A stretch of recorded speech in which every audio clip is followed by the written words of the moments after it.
La trayectoria comenzó hace 25 años para convertirse en la alianza más sólida y duradera para la gestión de flotas. Una relación construida sobre la confianza y orientada a un fin común: gestión de flotas global. Un equipo global trabajando para ti, con experiencia inigualable y fuerte liderazgo, para apoyarte y guiarte en tu camino, ayudándote a administrar tu flota, gastos, utilización eficiente o control de emisiones. Te apoyamos para reducir todos los costos totales, incrementar tu control financiero e impulsar la productividad. Nos hemos expandido para llegar a 50 países. Puede que nuestro mundo haya cambiado en 25 años, al igual que tus metas. Pero una cosa es segura: la alianza global Element Arval apenas ha comenzado. Estamos deseando disfrutar al menos otros 25 años contigo.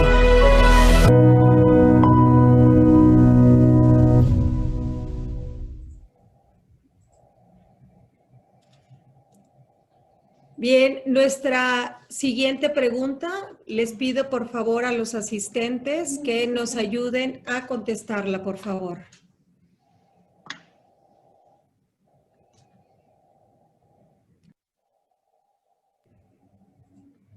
¿Por qué no puedes abrir?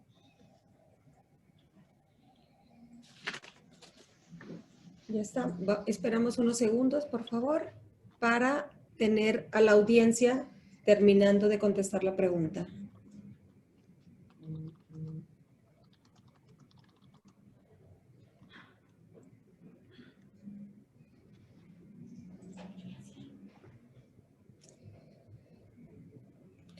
Y para continuar con nuestro programa y con nuestro cierre de este gran evento, nos da muchísimo gusto recibir a Miguel Peña. Miguel Peña es director de marketing de Element Fleet Management México y nos va a presentar la conferencia magistral y cierre de este cuarto foro AMAVE. Agradecemos a Miguel su presencia y a Element Fleet. Adelante, Miguel, te cedemos micrófono y pantalla.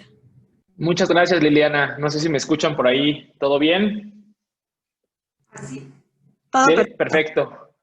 Pues muchas gracias a todos los 223 personas conectadas que veo ya aquí en los attendees. Muchas gracias de verdad por el tiempo que dedican a estos eventos de la industria.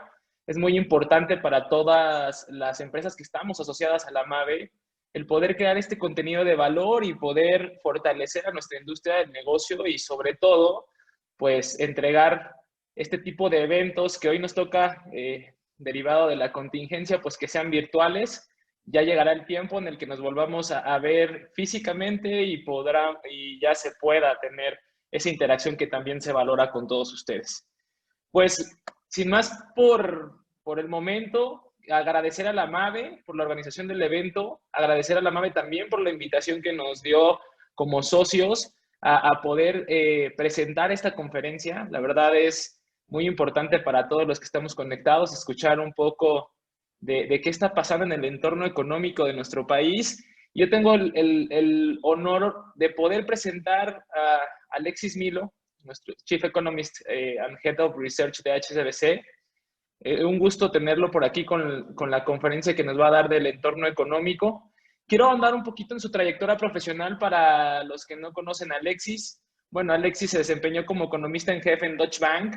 En el sector público también ha tenido algunos puestos, ha sido comisionado en Cofetel, posición en la cual lo designó el presidente de la República en junio de 2011.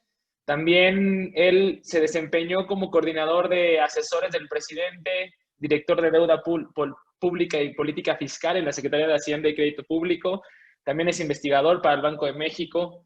El doctor Milo ha tenido bastante tema presente en el ámbito de la docencia. Es profesor del ITAM, impartió cursos de macroeconomía avanzada y economía de las telecomunicaciones. Y bueno, también en el CIDE ha impartido algunas cátedras sobre competencia y regulación en materia de telecomunicaciones. Esta mañana lo tenemos, es un honor de verdad para tener a Alexis en esta conferencia. Lo tenemos para hablar del entorno económico del país. Muchas gracias por el tiempo, Alexis, que vas a dedicar a esta conferencia. Bienvenido. Tienes a 220 personas de la industria, de una industria joven que está creciendo y creo que todos tenemos que aportar. Muchas gracias. Muchas gracias, Miguel, por la presentación y por tus palabras. Realmente el honor es mío y les agradezco mucho la invitación a estar con ustedes, a acompañarlos el día de hoy. Yo sé que para ustedes este es un evento muy importante y les agradezco el tiempo y la atención que nos prestan. Pues la idea es platicarles un poco cómo vemos a la economía mexicana este año y el año que viene en HSBC. Me gustaría, antes de empezar a pasar la presentación, yo les voy a ir diciendo cuando pasemos a la siguiente, pero me gustaría dar una introducción al tema y que quede claro el mensaje, porque a veces los economistas somos expertos en hacer complicado lo que podría decirse de manera más sencilla, ¿no? Déjenme decirles que básicamente en la presentación que van a ver ahí hablamos de 3 temas distintos. En primer lugar, quizá el más importante, es el crecimiento de la economía este año, ¿sí? Ahí discutimos, pues, qué sectores se han visto más afectados, cómo vemos la recuperación, cuáles son nuestras proyecciones de crecimiento, etcétera. El segundo tema del cual les hablo más brevemente es inflación y política monetaria, pues cómo vemos las tasas de interés para los temas que ustedes cubren que tienen que ver con arrendamientos, que tienen que ver con financiamientos, pues obviamente la evolución de las tasas de interés es sumamente relevante. Y por último, les hablo de, pues, cómo vemos el panorama fiscal para el año que viene, ¿no? Como ustedes saben, una de las grandes fuentes de incertidumbre que han afectado la inversión, que han afectado el consumo, pues ha sido precisamente la política económica de la actual administración.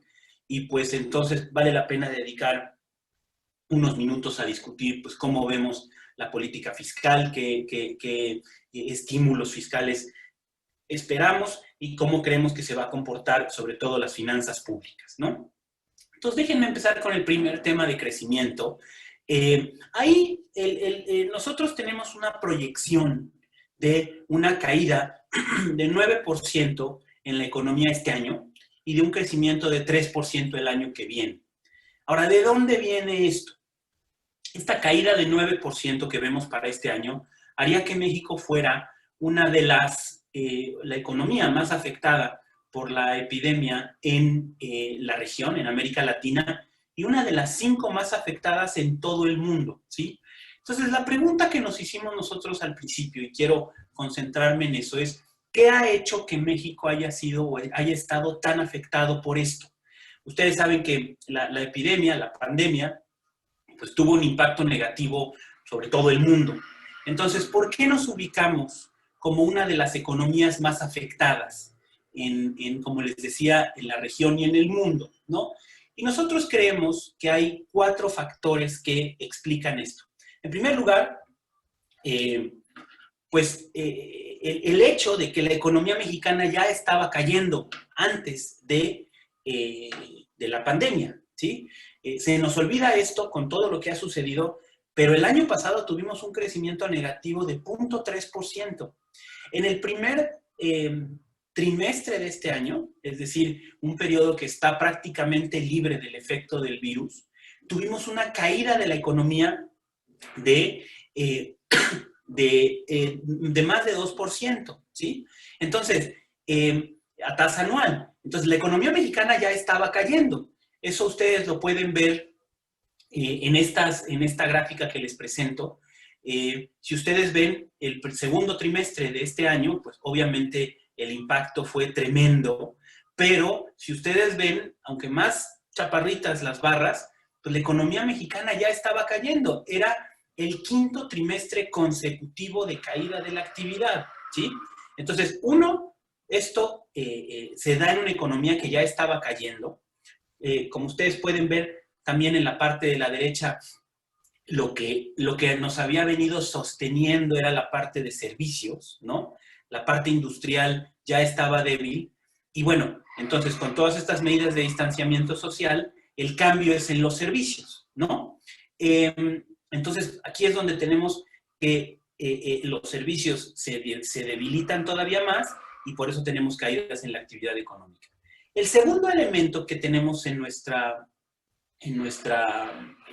que hace, digamos, especial a México, pues es el manejo que ha tenido el sector público, el gobierno, de la epidemia y sobre todo de la información.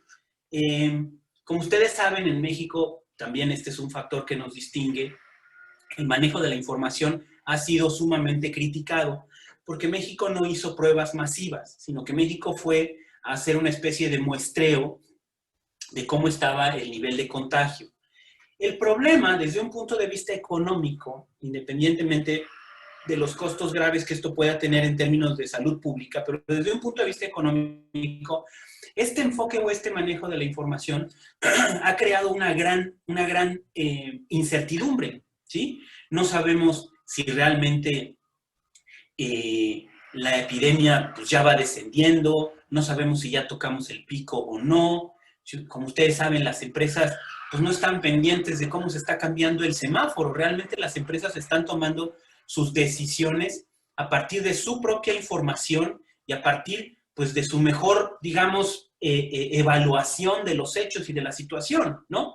Esto, pues desde un punto de vista económico, como les decía, genera una gran incertidumbre que ha seguido inhibiendo la recuperación de los servicios, de las ventas al menudeo, ¿no?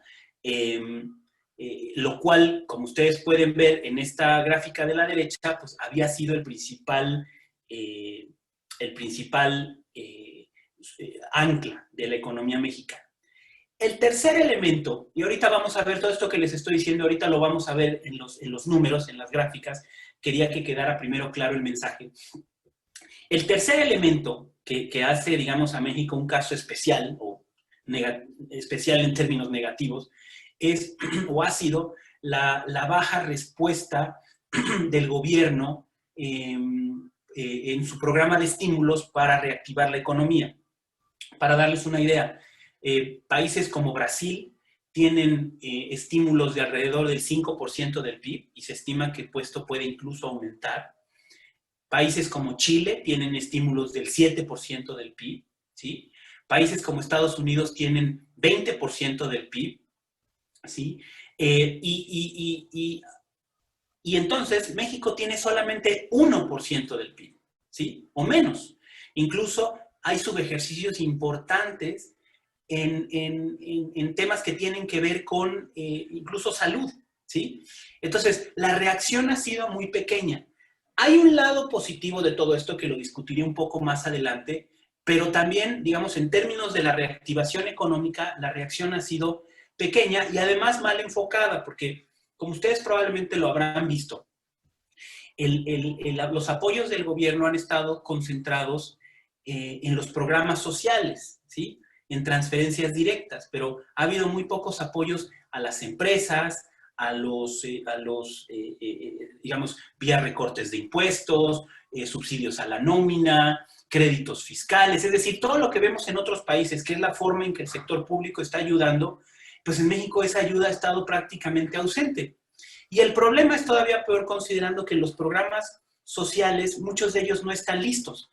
Entonces, estas transferencias en efectivo incluso no están tampoco llegando a la gente pobre y pues por eso hemos tenido uno de los baches más grandes, digamos, si lo comparamos incluso, como les decía, con economías similares, ¿no? Y el cuarto factor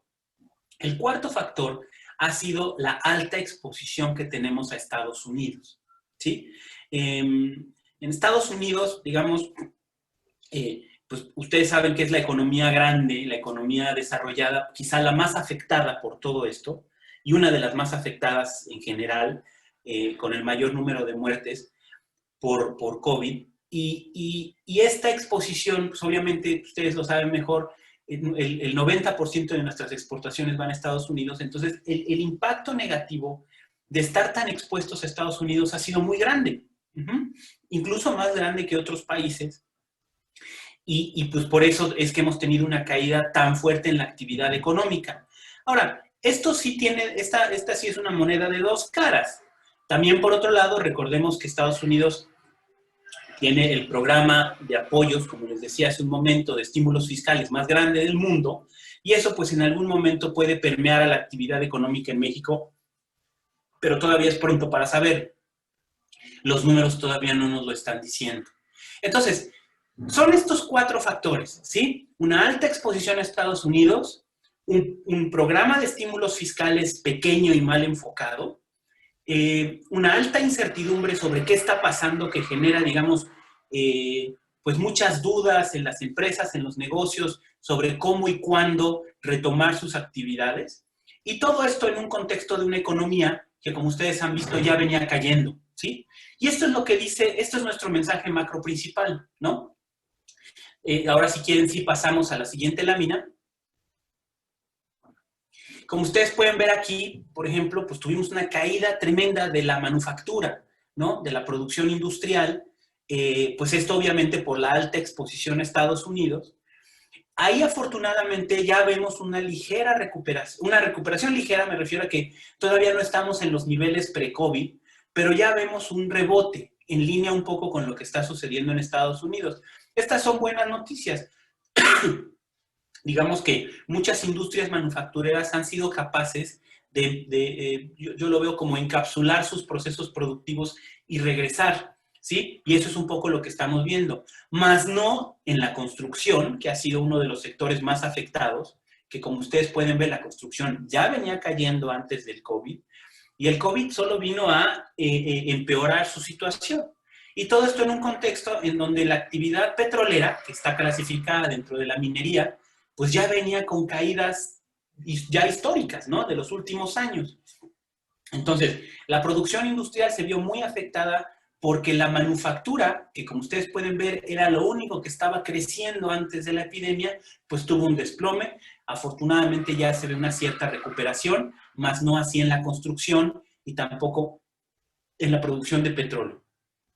También un poco la historia que ya les dije, pero aquí la vemos más a detalle, tuvimos una caída fuerte en todos los servicios. Obviamente los servicios que dependen mucho más o que se están mucho más basados en la interacción humana, pues tuvieron una caída. Ustedes pueden ver ahí que, por ejemplo, los servicios de turismo pues tienen una caída tremenda del 60-70%.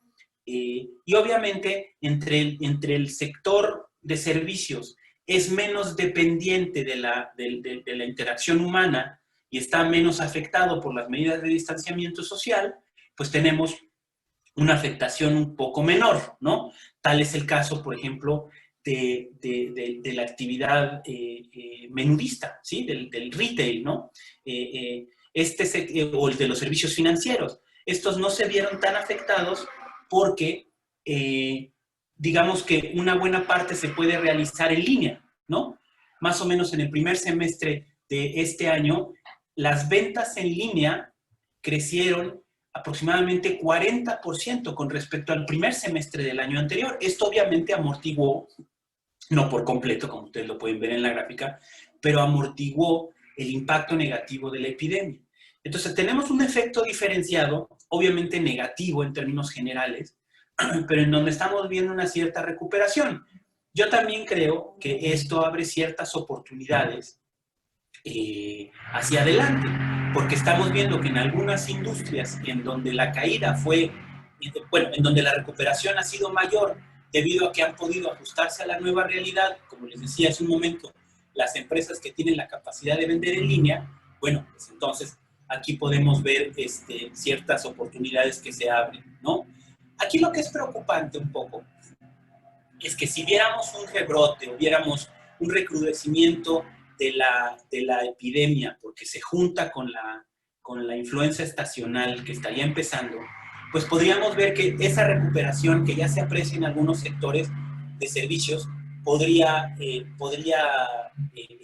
interrumpirse y podríamos ver caídas adicionales. Ese, digamos, es el mayor riesgo ahorita. No esperaríamos que algo similar pasara en la manufactura porque parece que la manufactura se ha recuperado incluso antes de que empezara a ceder la epidemia, ¿no? La que sigue, por favor. Esto es un poco lo que les decía también de la exposición a Estados Unidos. Pues una caída muy fuerte en las exportaciones manufactureras y una cierta recuperación, ¿no? Que se suma pues, a la caída que ya traíamos en las exportaciones petroleras, ¿no? Aquí lo que es importante ver es que si bien ha habido una recuperación en las exportaciones, obviamente por el mayor dinamismo de la economía en Estados Unidos, también es cierto que las importaciones, como ustedes pueden ver del lado derecho, han crecido menos o se han recuperado menos. ¿Por qué? Pues porque la economía interna sigue deprimida, ¿sí? Ahora, esta recuperación lenta de las importaciones y una recuperación un poco más rápida de las exportaciones hace que las exportaciones netas, que es la exportación menos las importaciones, parezca que están creciendo más de lo que están creciendo. Entonces, tampoco tenemos una recuperación del sector externo tan vigorosa. Y si bien hay una recuperación, mucho de esta está siendo aparentemente ayudada por una recuperación lenta de las importaciones. Y aquí es preocupante, como ustedes pueden ver, que están lentas las importaciones al consumo, tanto de bienes intermedios, quiere decir que las exportaciones de los próximos meses también serán débiles, y también las de capital, ¿no? Que como ustedes van a ver en este momento, la inversión ha sido uno de los renglones que más ha sufrido todo esto, ¿no? La que sigue, por favor. Como les decía hace un minuto, precisamente la inversión ha sido quizá el factor o el renglón de la actividad económica que más ha caído. Y fíjense que por eso es que es particularmente desafortunado lo que está pasando con la epidemia, porque la inversión en México ya estaba muy baja, ¿sí? La inversión en México ya era aproximadamente 9% del PIB, que es una de las más bajas que se van a encontrar en el mundo. Las empresas no estaban invirtiendo, pues porque por falta de crecimiento, por caídas de productividad, más recientemente por la incertidumbre que ha habido relacionada con la actividad, con la política económica de la administración actual, temas como la cancelación del aeropuerto o la otra consulta pública para cancelar la fábrica de cerveza en Mexicali, una serie de decisiones que realmente han introducido mucha incertidumbre y la inversión ya venía cayendo muy fuerte, incluso antes del COVID, ¿sí? Por eso es que nosotros esperábamos que este año, tan solo por un efecto rebote, la inversión pudiera crecer un poco. Nosotros veíamos que algunas empresas que quizá habían estado posponiendo muchos de sus proyectos pudieran retomarlos este año y no está pasando, ¿no? Y en ese contexto, en donde pensábamos que iba a haber un rebote, viene la epidemia y pues obviamente la inversión este año se espera una caída récord, ¿no? Y la gran pregunta que todos nos hacemos es, bueno, cuando pase la epidemia en algún momento de 2021, ¿qué va a pasar con la inversión? Si las condiciones de incertidumbre sobre la política económica siguen ahí, pues probablemente no vamos a ver una reactivación de la inversión. Esa es la gran pregunta, ¿no? Y algo parecido, una reflexión parecida, es la que hacemos con el consumo privado. El consumo privado es aproximadamente el 60% de los servicios, ¿no? Entonces, la gran pregunta es ¿cuándo se van a recuperar los servicios? Pues no parece que vaya a suceder pronto, pues porque la actividad menudista sigue pues todavía ciertamente deprimida. Como ustedes pueden ver aquí, ha habido una caída muy grande en el consumo privado y la recuperación ha sido lenta. Y aquí es donde entra lo que les decía hace un momento de la gran incertidumbre que hay todavía sobre el estado real, el estado de la epidemia en México, ¿no? Ustedes podrán ver aquí que a pesar de que en muchos lugares pues, ya se abrió la actividad, pues la gente no está regresando a los restaurantes, no está regresando a las tiendas, es decir, seguimos con mucha incertidumbre y dada la poca credibilidad de algunos datos que genera el sector público, pues no sabemos realmente cuándo la gente va a regresar, pues porque el día que se levanten aún más las restricciones, pues la gente no va a saber si eso es cierto, ¿no? Entonces, pues estas son, digamos, de las grandes incógnitas que todavía tenemos. La que sigue, por favor. Y miren, con esta lámina les resumimos lo que ha pasado en 2020 y ahorita les voy a hablar de cómo vemos la recuperación para el 2021. Me concentré mucho en 2020 en esta parte. No es por tanto por hablar de lo que ya pasó del pasado, sino porque vale la pena ver qué factores fueron los que más han sido afectados, qué tendencias de recuperación se ven en ellos, y eso es lo que nos va a dar una idea de qué esperar el año que viene. Como ustedes pueden ver aquí, en 2020, el gran cambio fue la caída en el consumo privado. Es la barra roja, la parte roja de las barritas que les muestro aquí, que, pues como les decía, tuvo un desplome muy grande, y también la inversión, que como ustedes pueden ver, el año pasado, 2019, la inversión ya había caído, ya estaba en niveles históricamente bajos, y este año cayó todavía más, ¿no? Y donde el impulso fiscal o la ayuda que puede dar el gasto público, como ustedes pueden ver, es el único componente positivo, ¿sí? Pero pues es muy pequeño, francamente no ayudó, y las exportaciones perjudicaron un poquito porque las importaciones también cayeron mucho. Entonces, de ahí viene este 9%. Afortunadamente la economía parece que tocó fondo en junio, y los números que hemos visto para julio, agosto, los pocos que tenemos para septiembre y octubre, muestran esta recuperación. Ahora, el problema es que esa recuperación parece que viene más lenta de lo que habíamos esperado originalmente. Por eso, revisamos a la baja nuestro pronóstico de crecimiento para el próximo año de 4% a 3%. ¿Sí? ¿De dónde viene esa recuperación? Pues un poco de lo que habíamos discutido en las láminas previas, de un mayor consumo privado, ¿no? Digamos, es lo que debería hacer diferencia, pues que la gente regrese a las tiendas, que la gente regrese a los restaurantes, y que eso de alguna manera impulse la actividad económica, ¿sí? Aunque, pues realmente, como les decía, todavía hay gran incertidumbre sobre eso. Y pues también la inversión, en donde la inversión, jugando un papel menor, pues digamos, muchas empresas que este año suspendieron todo gasto en inversión de capital, que incluso muchas empresas interrumpieron las labores de mantenimiento, etcétera, pues que el simple hecho de retomar cierta normalidad el año que viene, pues nos diera ahí otro puntito de crecimiento por la vía de la inversión, ¿no? De nuevo, no vemos para el año que viene, y ahorita vamos a hablar más a detalle de eso, no vemos para el año que viene un impacto fuerte del sector público, del gasto público. Como ustedes pueden ver, es prácticamente nulo, precisamente porque no hay una política fiscal contracíclica.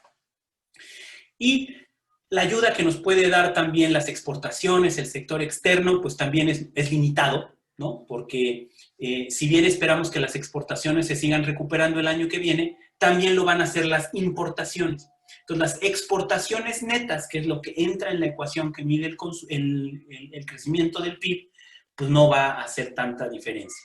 Yo les diría, y con eso cierro esta parte macro, para pasar a los otros dos temas que les mencioné al principio, yo les diría que la gran pregunta, yo creo que hay dos grandes preguntas que nos debemos hacer para tratar de identificar qué tan rápida va a ser la recuperación. Uno es, ¿qué tan dañado quedó el mercado laboral? ¿Sí? Ustedes saben que esta epidemia acabó siendo un problema más profundo y más duradero de lo que se esperaba. Muchas empresas pensaban que esto iba a durar 2, 3 meses y que luego las cosas iban a regresar pues a una normalidad, a una cierta normalidad. Pues no, ya llevamos 8 meses y además los prospectos de regresar a esa normalidad, pues no sabemos bien cuáles son. ¿Cuál va a ser esa nueva normalidad? Pues no sabemos, ¿no? Pero sí sabemos que esa nueva normalidad va a ser una versión disminuida. Esta duración tan larga del efecto ha tenido un impacto, yo diría, devastador en el mercado laboral. Para darles una idea, se perdieron aproximadamente 12 millones de empleos. La buena noticia es que de esos 12 millones de empleos ya se recuperó más o menos el 60%. Pero lo malo es que casi todos los que se han recuperado han sido en el sector informal. Pues sí, obviamente, gente que trabaja en el sector informal, con menores recursos, que no tiene ahorros, que no tiene protección social, pues obviamente tuvo que regresar a trabajar, ¿no? En cuanto se pudo, ¿sí? Entonces, ahí sí se ha recuperado.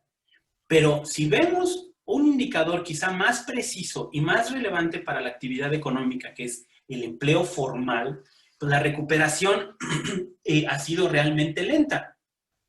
Para darles una idea, entre abril, mayo y junio se perdieron aproximadamente 1 millón de empleos. De ese 1 millón de empleos, solo se han recuperado entre julio, agosto y septiembre, se han recuperado aproximadamente 200,000 empleos, ¿sí? Incluso mucha de esa recuperación es aparente porque se debe a factores estacionales. El empleo siempre sube en septiembre, ¿sí? Entonces, tampoco quiere decir que sea una recuperación del empleo que se perdió. Entonces, esta recuperación del sector laboral es muy lenta. Eso no nos extraña porque muchas empresas quebraron, ¿sí? Entonces, no es lo mismo que un trabajador sea despedido, pero que con buena suerte puede ser recontratado 2, 3 meses después, a que una empresa cierre. Eso obviamente tiene un impacto en el mercado laboral pues mucho más duradero. Entonces, yo les diría que esa es la primera gran pregunta que nos debemos hacer, porque de eso va a depender en muy buena medida esta recuperación que nosotros estamos suponiendo para el consumo privado el año que viene, ¿sí? La otra pregunta que nosotros nos hacemos, y que es algo que también los datos todavía no nos dicen mucho, y son cosas que apenas se están cocinando, es, pues, ¿qué va a pasar con el mercado de crédito? Porque muchos bancos dieron apoyos especiales tanto a sus clientes de consumo como empresas, etcétera, de apoyos COVID, ¿no? En donde, pues, les permitían posponer pagos, etcétera, es decir, cierta flexibilidad, cierta ayuda en el pago de sus obligaciones.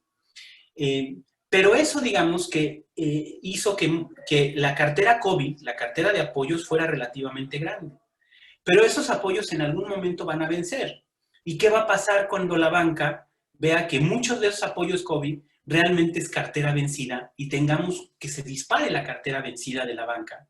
Y que entonces la banca, para mantener los niveles de capitalización, preste menos, ¿sí? Eso todavía no lo dicen los datos y esperemos que no suceda, ¿sí? Pero todavía no sabemos, porque los últimos datos que tenemos de crédito bancario, pues todavía llegan hasta agosto. Y en agosto apenas hemos visto un ligero incremento en la cartera vencida, pero, digamos, la cartera siguió creciendo, etcétera. Yo creo que muchos de los efectos negativos sobre el mercado de crédito, pues los vamos a ver en su real dimensión, pues con los datos ya de septiembre, octubre y quizá de cierre de año, ¿no? Entonces, esas son las dos cosas que yo me preguntaría para saber qué tan vigorosa o qué tanto puede ser esta recuperación de la actividad económica, el mercado laboral y, por otra parte, el mercado de crédito, qué tan afectado va a quedar, ¿no? Y como les decía hace un momento, pues esas son cosas que todavía se están cocinando, ¿no? Y nada más para cerrar la presentación, les comento brevemente de dos temas. La lámina siguiente, por favor.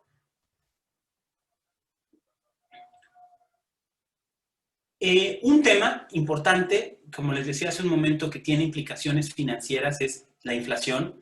La inflación en México ha venido aumentando, lo cual es también un factor distintivo, porque la inflación en todo el mundo está cayendo. Es obvio, porque pues, la economía débil, pues los precios caen, pero en México han aumentado por una combinación de mayores precios de la gasolina, que habían tocado fondo en marzo. Entonces, durante todo el periodo COVID, por así llamarlo, pues lo que hemos visto es una recuperación de los precios. Y en segundo lugar, aumentos en la inflación de alimentos, ¿sí? Parece que sí es cierto que algunas interrupciones en algunas cadenas de distribución han hecho que la inflación de alimentos haya sido mayor y que la suma de las dos cosas, gasolina y alimentos procesados, pues hayan jalado la inflación para arriba, y por eso es de que la inflación ahorita está arriba de 4%, que como ustedes saben, el objetivo del Banco de México es 3%, y hay un rango de confort o un rango de variabilidad de más menos 1, Entonces quiere decir que arriba de 4%, pues la inflación está por arriba del objetivo del Banco de México. ¿Qué implicación tiene esto? Bueno, que no esperaríamos que el Banco de México siguiera bajando sus tasas de interés. Realmente con la última baja de 1/4 punto, 25 puntos base, la tasa actualmente está en 4.25, pues como ustedes pueden ver, la diferencia entre eso y la inflación, que ya está en 4.10, pues quiere decir que la tasa en términos reales ya está en 0.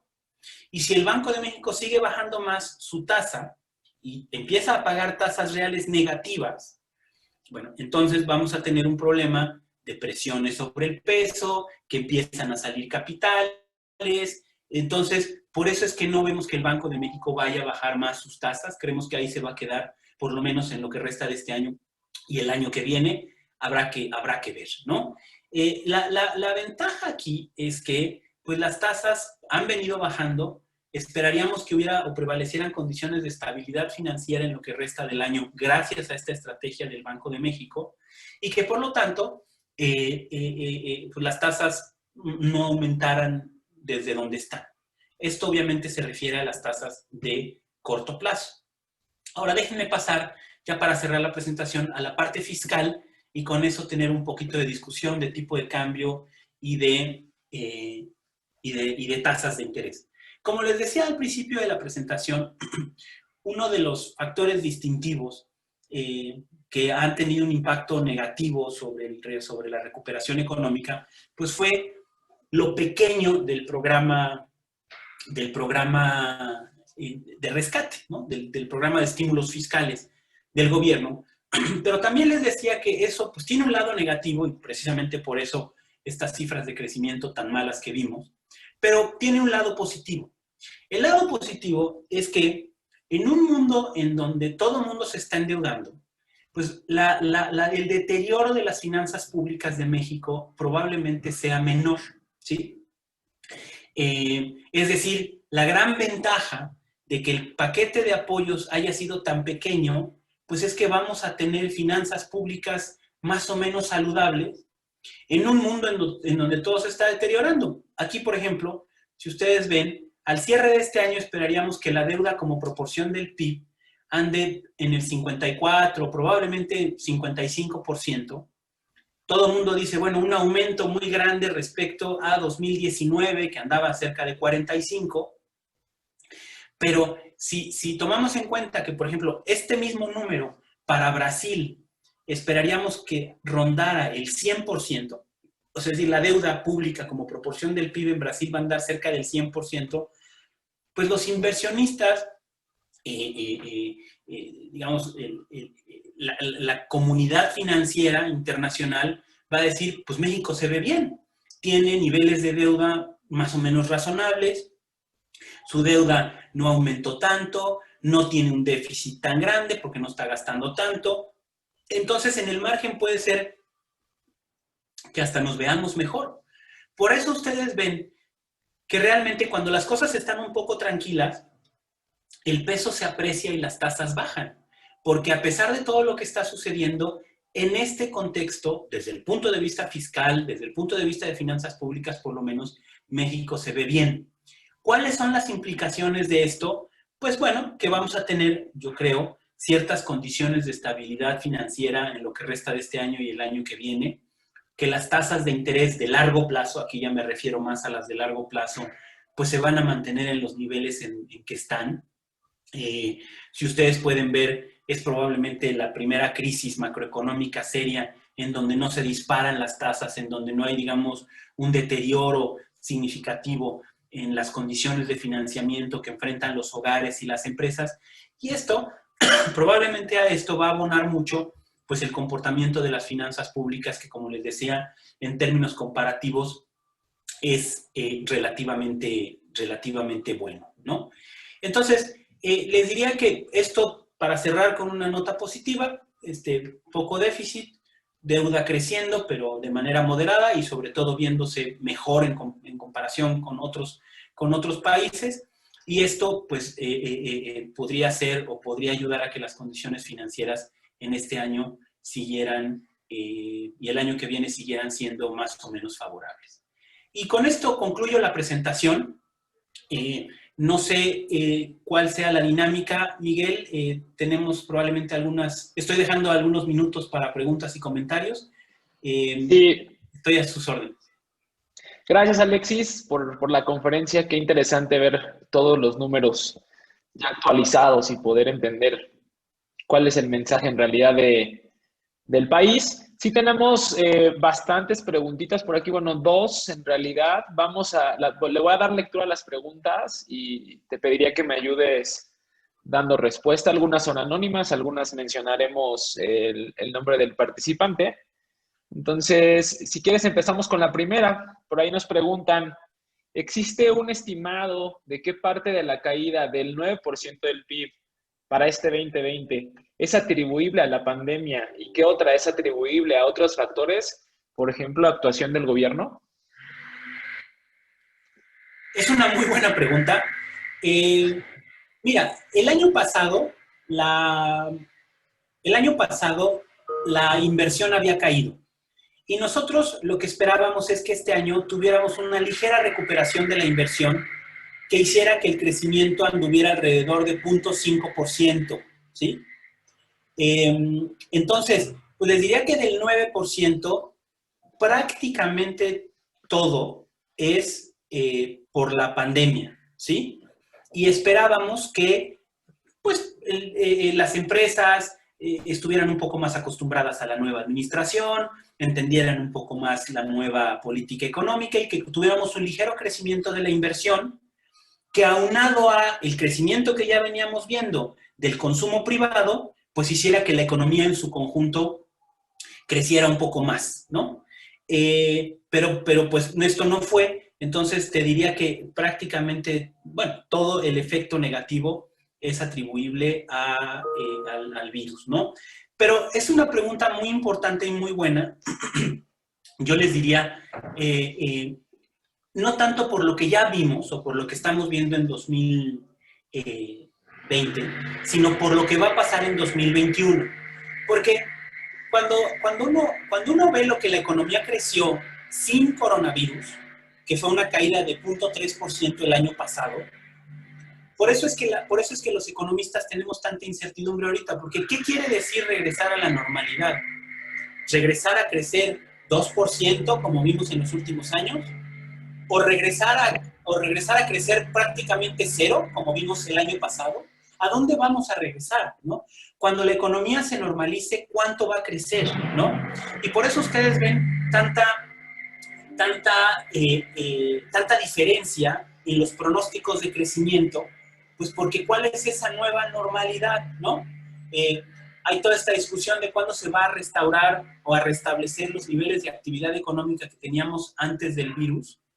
Pues bueno, si la economía mexicana regresa a no crecer, pues nunca vamos a regresar a eso. Si la economía mexicana regresa a crecer al 2-3% en los próximos años, pues puede ser que nos lleve 3-4 años en regresar. Por eso yo diría que la pregunta es muy relevante, no tanto por explicar lo que ya pasó este año, sino por ver a dónde y cuándo vamos a regresar el año que viene y los siguientes años, ¿no? Sí, de hecho está muy, muy bueno el análisis, Alexis. Muchas gracias. Tenemos más preguntas de parte de Bruce Dalton, CEO de Royal Advisors. Nos pregunta, ¿qué tanto podría crecer el ramo arrendador en el país? ¿Ese crédito es viable? ¿Tienen algunas cifras sobre esto? No, es muy pronto para saberlo. El sector arrendador tuvo un impacto negativo grande porque, pues obviamente, es parte de los servicios que en buena medida, digamos, de los servicios que les presenté en una de las láminas, es de los que tienen un componente de interacción humana más grande, ¿no? Y que por lo tanto fue de los más afectados. No se nota tanto porque está dentro de los servicios financieros que en su conjunto no tuvieron un impacto tan negativo. Yo le diría a Bruce por esta pregunta que yo creo que es muy relevante, que en general uno de los efectos negativos globales más grandes que va a tener esta situación del COVID es que todo esto de la economía de compartir, ¿no? El sharing economy, pues se va a ver muy afectado, ¿no? pues como ustedes saben, había una afectación muy grande en cosas que venían creciendo, pues el arrendamiento de inmuebles, el servicios de transporte como Uber, o servicios, como les decía, de arrendamiento de inmuebles como Airbnb. Es decir, muchas cosas que tenían que ver con la capacidad de la economía para arrendar bienes y esta famosa economía del consumo compartido, ¿no? No dudo que, por ejemplo, el arrendamiento de autos también haya sufrido una parte importante de esto, pues, por las medidas de distanciamiento social, ¿no? Pero bueno, a ver, esto abre oportunidades, yo creo. De alguna manera, sí es un impacto negativo respecto al mundo del cual veníamos, a cómo venían las cosas, pero abre oportunidades. Yo creo que aquellas empresas de servicios, y creo que arrendamiento no es una excepción, al contrario, que logren transmitir o que logren como parte de su marketing desarrollar digamos, esta confianza, ¿no? De que pues, las cosas están sanitizadas, que los riesgos a la salud son menores, pues puede ser que tengan incluso un crecimiento importante, pero por el momento ese es el reto, ¿no? Y yo creo que todas estas cuestiones de la nueva realidad, de las nuevas medidas para cuidar la salud y el tema de los contagios, van a tener un papel muy importante en la estrategia de las compañías para distinguirse y para hacer su marketing, y creo que el arrendamiento puede ser algo importante como parte de esto, ¿no? Fuera de eso, yo les diría, digamos, eso es lo que tiene, la reflexión que tiene que ver con lo que pasó de este año. Pues fuera de eso, yo les diría que pues, la tendencia en la industria del arrendamiento tendría que seguir siendo positiva como la habíamos visto, ¿no? Porque era lo que ya estábamos viendo, la gente cada vez más y más prefería rentar a comprar, ¿no? Y me refiero de una gran gama de bienes y de servicios. Y eso pues yo creo que debería ser bueno, excepto por este bache, en donde creo que hay algunos cuidados, algunas oportunidades que las empresas deben de tomar, ¿no? Sí, claro, sin duda. Es un gran reto que tenemos toda la industria y qué bueno que lo estemos visualizando de esa manera. Tengo por aquí otra pregunta de Pablo Casellas. Nos comenta, ¿cuál es la expectativa para el tipo de cambio? Bueno, el tipo de cambio esperaríamos que se mantuviera en lo que resta del año, que pues el año ya casi se acaba, pero se mantuviera en lo que resta del año en los niveles que tiene ahorita, ¿no? Nosotros tenemos un pronóstico de 21.50 para el cierre de tipo de cambio de este año y de 22 para el cierre del año que viene. Ahora, el tipo de cambio no siempre se mueve de manera suave y de manera lineal. Yo creo que el factor que puede amenazar la estabilidad del tipo de cambio, al menos de manera temporal, es la elección en Estados Unidos, ¿no?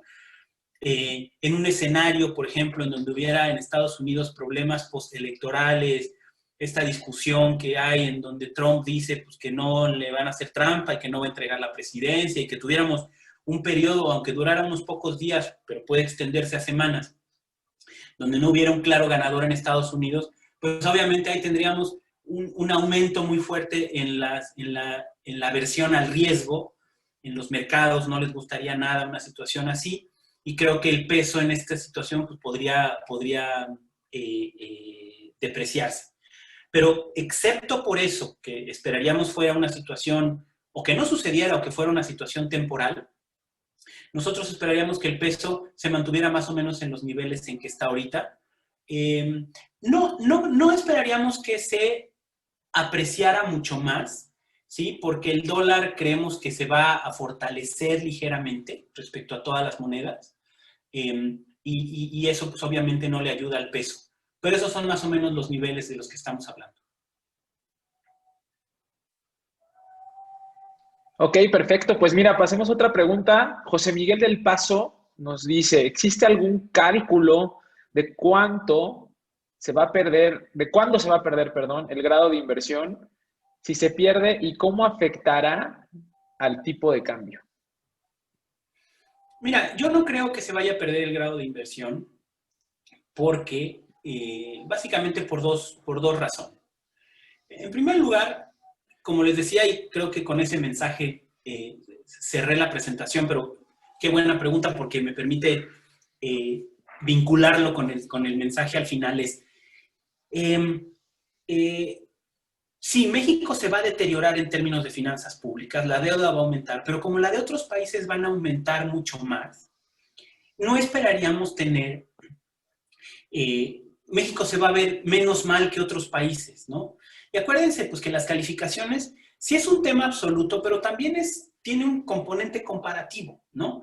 Y entonces, en un país que pues, se deterioró menos desde el punto de vista fiscal, que sí tiene una deuda como proporción del PIB del 55, 60%, pero pues que se compara positivamente con otros países, tan solo ver en la región Brasil cerca del 100%, Chile con aumentos importantes, Perú es una economía que va a tener mayores problemas en este año y el año que viene desde el punto de vista fiscal, ¿no? Colombia que tiene que hacer un ajuste fiscal que no va a poder hacer, ¿no?